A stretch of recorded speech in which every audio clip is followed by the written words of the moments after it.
Salutations compagnons et compagnonnettes. Alors aujourd'hui nous avons une nouvelle collaboratrice en la personne de Cécile, et qui fait quoi? la nouvelle caméraman. C'est cela. Alors de quoi allons-nous parler aujourd'hui, Cécile? La bataille de Cameron. La bataille de Cameron, le 30 avril 1863. Ah, mais je crois que tu vas sortir une nouvelle série. Effectivement. Alors je sors une nouvelle série qui s'appelle C'est arrivé ce jour. C'est-à-dire que je prends une date de l'histoire sur 2500 ans et j'en fais un petit résumé. Donc aujourd'hui, 30 avril, bataille de Cameron. Cameron, c'est la date centrale de l'histoire de la Légion étrangère. Aujourd'hui, dans toutes les casernes de France et de Navarre, la Légion va fêter les héros de Cameron. À ce propos, je voudrais dire un petit message à l'adresse de nos forces armées que nous ne remercierons jamais assez pour tout le dévouement dont ils font preuve, en France ou à l'étranger.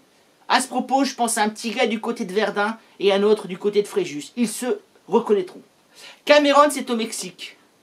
Cameron, que l'on appelle en espagnol Camarón de Tejada, est une toute petite ville, une toute petite hacienda, ce jour de 1863. Aujourd'hui encore, quand un convoi de l'armée mexicaine passe devant Cameron, l'officier fait arrêter le convoi, les soldats sortent, se mettent au garde à vous et rendent les honneurs pour les héros de la Légion étrangère.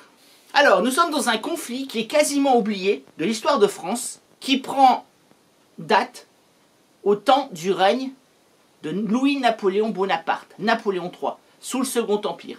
C'est la campagne du Mexique. Maximilien Ier de Habsbourg a été envoyé par Napoléon III pour devenir empereur du Mexique.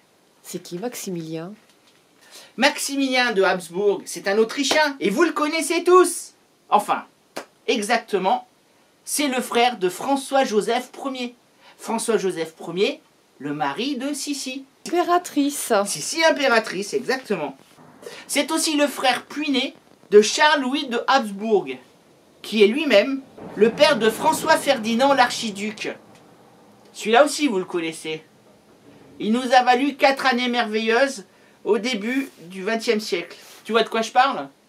L'attentat de Sarajevo. Voilà, c'est ça, l'attentat de Sarajevo qui a donné la Première Guerre mondiale. Le Mexique appartenait autrefois à l'Empire espagnol. Une révolution a chassé les Espagnols et y a placé une république. Or, un groupe de monarchistes mexicains catholiques font du lobbying auprès de Napoléon III. Et Napoléon verrait bien un empire catholique au Mexique, afin de créer une alliance avec les sécessionnistes, les États du Sud, contre ceux du Nord. Parce que nous sommes en 1863, soit en plein milieu de la guerre de sécession. Et Napoléon a compris qu'il lui faut aider le Sud pour empêcher le Nord de réunifier les États-Unis. Alors il fallait un volontaire pour se placer à la tête du Mexique. Opération très risquée. Et Maximilien s'est collé à la tâche. Alors Maximilien de Habsbourg, il y a une vilaine rumeur qui dit qu'il ne serait pas le fils de son père. Ce serait peut-être le fils du duc de Reichstag. Le duc de Reichstag, c'est l'Aiglon, le fils de Napoléon Ier. Alors, si cette légende est vraie, on comprend mieux que Maximilien se soit rapproché de Napoléon III. Mais le pauvre va connaître une terrible fin à cette aventure. Mais revenons à Cameron.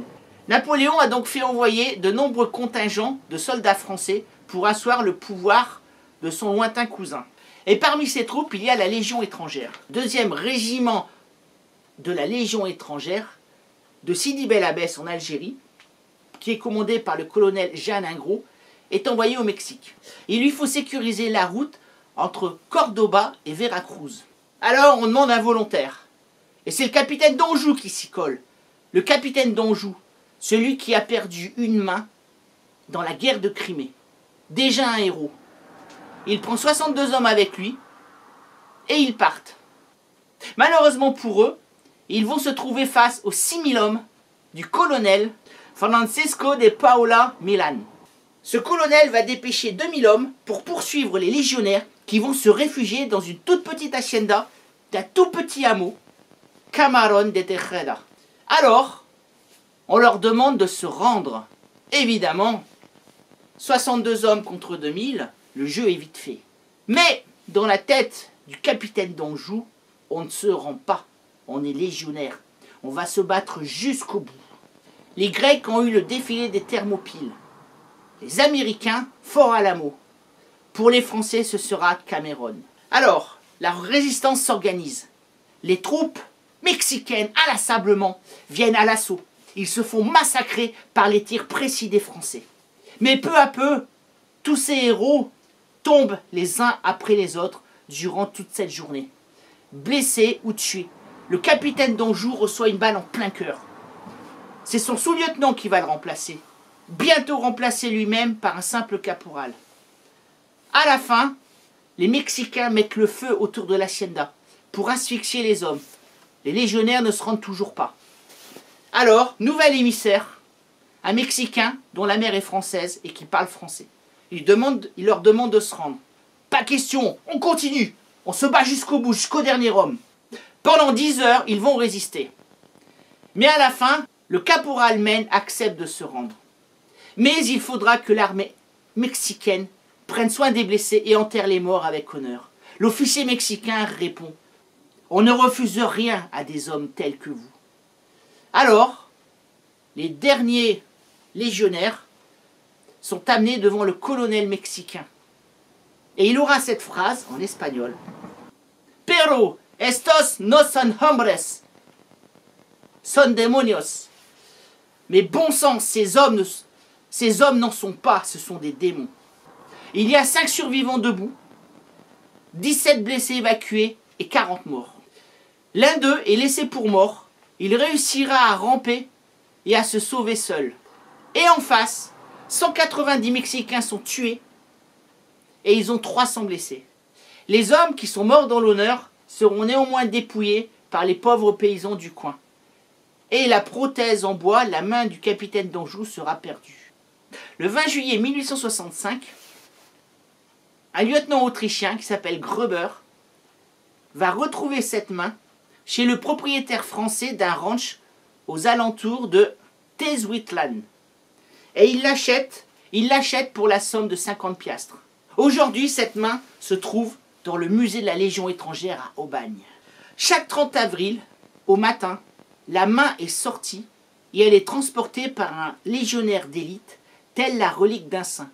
Il remonte la voie sacrée et la dépose devant le monument aux morts de Sidi Bel Abbès, que les légionnaires ont ramené d'Algérie pierre par pierre. Alors, vous comprenez maintenant pourquoi, lors de tous les 14 juillet, la Légion étrangère est tellement applaudie. Ce corps d'élite qui rassemble de jeunes hommes venus du monde entier est l'honneur de l'armée française. C'est l'honneur de la France. La Légion étrangère est un instrument de courage et d'assimilation au peuple français. Voilà, Cameron, des héros et toujours la transcendance. Le fait de se dépasser, d'aller au-delà de la mort. Alors qu'est-ce qu'on dit à la fin, ma chère, comment tu t'appelles déjà? Alors, qu'est-ce qu'on dit, Cécile, à la fin? L'histoire, c'est toi qui l'as fait.